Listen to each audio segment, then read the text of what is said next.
नमस्कार साथियों, आप सभी का स्वागत है एजुकेशन लाइन में। दोस्तों 15 तारीख को एसआई एग्ज़ाम हिंदी के फर्स्ट शिफ्ट वाला पेपर हो चुका है। तो यहाँ पे हम बात करने वाले हैं कुछ प्रश्नों के बारे में जो आपसे पूछे गए और उनके क्या आंसर थे उनके बारे में। तो यहाँ पे आंसर के बारे में बात करेंगे। तो पहला क्वेश्चन दोस्तों आपसे पूछा गया था, व्याकरण की दृष्टि से अशुद्ध वाक्य कौन सा है। तो दोस्तों इस प्रश्न में व्याकरण की दृष्टि से अशुद्ध वाक्य पूछा गया है, वो सैनिकों को कई कष्ट सहने पड़ते हैं। ये आपका सही आंसर था, ऑप्शन नंबर 4। 75 नंबर का जो क्वेश्चन था दोस्तों, किस वाक्य में विराम चिन्हों का सही प्रयोग हुआ है। तो सही विराम चिन्हों का जो प्रयोग नहीं हुआ है ये आपसे पूछा गया। तो राम राम उसने क्या कर दिया। तो दोस्तों ये यहाँ पे सही विराम चिन्हों का उपयोग नहीं हुआ है, तो ये आपका करेक्ट आंसर होता है। अगला देखिए दोस्तों, नेक्स्ट क्वेश्चन आपसे पूछा गया था, किस विकल्प में सभी स्त्रीलिंग शब्द है। 79 नंबर का जो क्वेश्चन है दोस्तों, 76 नंबर का। तो स्त्रीलिंग कौन कौन से हैं यहाँ पे। तो दोस्तों ये है आपके चील, चौंक और कोयल, ये दोस्तों आपका स्त्रीलिंग है सारे, तो ये आपका सही आंसर होता है। अगला देखिए दोस्तों, आपसे पूछा गया था, घर घर मिट्टी के चूल्हे लोकोक्ति का भावार्थ क्या है। तो दोस्तों घर घर मिट्टी के चूल्हे लोकोक्ति का भावार्थ है, हर आदमी के साथ कुछ ना कुछ कमी, बुराई या कठिनाई लगी रहती है। अगला देखिए, टका साथ जवाब देने का भावार्थ क्या होगा। 78 नंबर का जो क्वेश्चन है, स्पष्ट नकारात्मक उत्तर देना। तो ये आपका सही आंसर हो गया, ऑप्शन नंबर ए। 79 नंबर का जो क्वेश्चन है दोस्तों, इसमें पूछा गया था कि गलत कथन कौन सा है। तो सामान्य वाक्य के अंत में पूर्ण विराम प्रयोग किया जाता है। मनोविकास सूचित यहाँ पे किसी रचनाकार के उपनाम और रचना के साथ किया जाता है, या फिर यदि एक ही वाक्य में कई सूचक उपवाक्य होते हैं। इस तरह का क्वेश्चन आपसे पूछा गया। अगला देखिए दोस्तों, 80 नंबर का जो क्वेश्चन आपसे पूछा गया था कि किस विकल्प में एंडोर्समेंट का समकक्ष हिंदी परिभाषित शब्द नहीं है। तो 80 नंबर का जो क्वेश्चन होगा दोस्तों, उसका सही आंसर था यहाँ पे मूल्यांकन।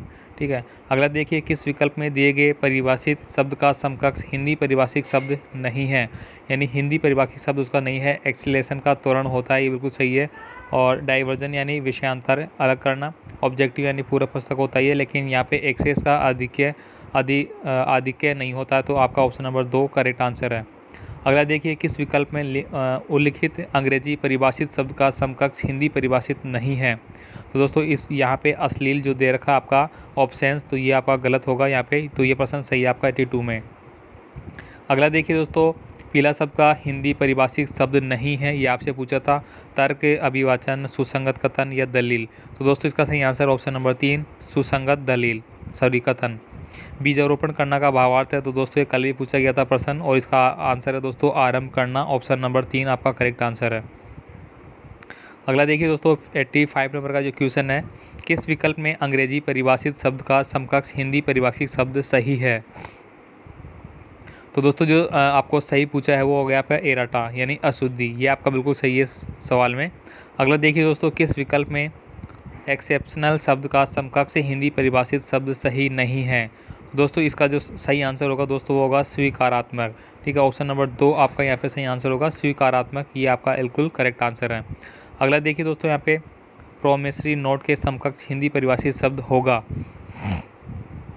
तो दोस्तों इस प्रश्न का जो सही जवाब होगा दोस्तों वह होगा आपका वचन पत्र, ऑप्शन नंबर 2 आपका करेक्ट आंसर है इसमें। अगला देखिए, इनमें से किस विकल्प में अंग्रेजी शब्द का समकक्ष हिंदी परिभाषित शब्द सही नहीं है। तो शब्द जो सही नहीं है वो आपको बताना है।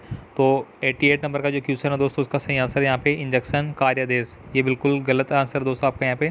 तो ये सही आंसर हो गया इसमें। अगला देखिए, किस विकल्प में अंग्रेजी परिभाषित शब्द का समकक्ष हिंदी परिभाषित शब्द गलत है। तो दोस्तों इसमें एग्रीगेट जो औसत वाला है ये आपका गलत है, बाकी आपके सही है। तो ये आपका सही आंसर होता है 89 में। 90 नंबर की बात करें दोस्तों, यहाँ पे सही संधि का विच्छेद आपसे पूछा गया है, कौन सी संधि में सही हुआ है यहाँ पे। तो यहाँ पे ऑप्शन नंबर 4 होगा दोस्तों अम्बुम और अम्बु उर्मी, ये आपका बिल्कुल करेक्ट आंसर है यहाँ पे, बाकी आपके गलत थे। अगर देखिए 91 नंबर का क्वेश्चन है दोस्तों, इनमें से कौन सा संधि शब्द सही नहीं है। शब्द संधि सही नहीं है वो बताना है। तो दोस्तों ऑप्शन नंबर 3 आपका यहाँ पे सही आंसर है उत्तर प्लस अयन उत्तरायण, ये आपका करेक्ट आंसर होता है।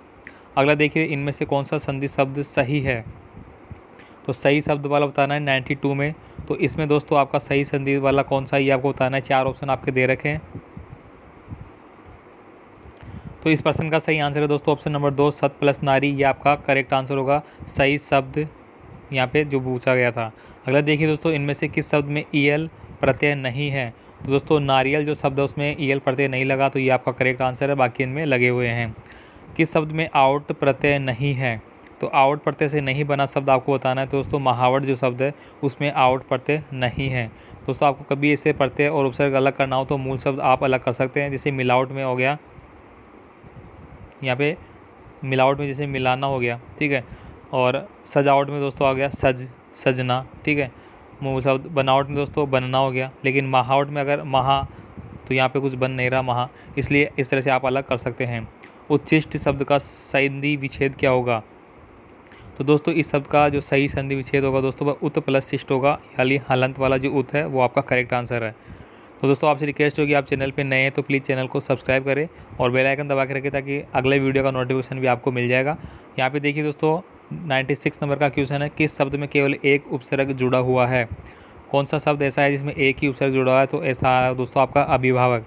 इसमें दोस्तों आपका एक ही उपसर्ग जुड़ा हुआ है अभी, ठीक है, अभी प्लस भावक, ठीक है। तो ये आपका सही आंसर होता है यहाँ पे। बाकी सुप्रसिद्ध में बात करें तो यहाँ पे सु और प्र दो उपसर्ग हो गए और सिद्ध, ठीक है। और प्रतिनियुक्ति में दोस्तों प्रति प्लस नी दो हो गए। परिवेक्षित में दोस्तों परि प्लस ये हो गया। तो इस तरह से अभिभावक में एक ही है।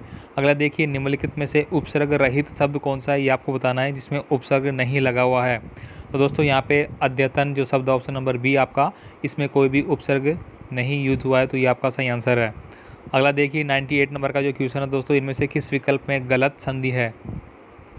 तो गलत संधि वाला जो ऑप्शन है दोस्तों मधु प्लस आले, अति प्लस उसमें, गुरु प्लस औदार्य, पितृ प्लस आदेश। तो दोस्तों यहाँ पे गुरु प्लस औदार्य ये वाला जो ऑप्शन है ये गलत है, इसमें सही संधि नहीं हो रखी, गलत हो रखी है। तो ऑप्शन नंबर आपका ये करेक्ट आंसर होता है। अगला देखिए दोस्तों 99 नंबर का जो क्वेश्चन था, इनमें से किस शब्द का संधि विच्छेद सही नहीं है? दोस्तों आपको इस बात को ध्यान रखना है कि बहुत सारे ज़्यादातर क्वेश्चन ऐसे ही है जिसमें सही नहीं है पूछा जाता है। तो यहाँ पे दोस्तों कौन सा प्रश्न है वो सही था यहाँ पे? तो दोस्तों इसमें सही आंसर था आपका निरीक्षण, निय प्लस इक्षण। ये संधि है वो सही नहीं है, वो बाकी आपके संधि है वो सही थी, ठीक है। अगला देखिए दोस्तों 100 नंबर का जो क्वेश्चन है, इनमें से किस विकल्प के सभी शब्द कर्मधारय समास के हैं? तो दोस्तों कौन से शब्द है जिसमें समय में कर्मधारय, कर्मधारय मतलब उसमें किसी विशेषता को प्रकट कर रहा है, ठीक है। तो शुभागमन, चरण कमल। दोस्तों ये जो ऑप्शन था आपका बिल्कुल करेक्ट आंसर है, जिसमें कि एक विशेषता प्रकट हो रही है, ठीक है। और ये दोस्तों पूरे 100 क्वेश्चन हो गए यहाँ पे, ठीक है, आज के पेपर में। तो दोस्तों नेक्स्ट जो आपका जीके का क्वेश्चन होगा उसमें भी आपको आंसर की बता देंगे, जो भी पर्सन होंगे उनके बारे में। तो आप वीडियो को शेयर करें, लाइक करें और चैनल को सब्सक्राइब जरूर करें। धन्यवाद दोस्तों। तो साथियों आप यहाँ पे देख सकते हैं पूरा पेपर यहाँ पे PDF फाइल है, ठीक है दोस्तों। बहुत सारे कैंडिडेट PDF फाइल मांग रहे थे, तो दोस्तों अभी आंसर की के द्वारा अभी वीडियो बनाया गया, टिक मार्क नहीं किया गया। तो दोस्तों अगर टिक मार्क करने के बाद आपको आंसर की है वो भी प्रोवाइड करवा दी जाएगी, ठीक है दोस्तों। तो धन्यवाद दोस्तों वीडियो देखने के लिए। मिलते हैं नए वीडियो के साथ और ऑल द बेस्ट आपको, अगर आप नेक्स्ट एग्ज़ाम देने जा रहे हैं तो उसके लिए धन्यवाद।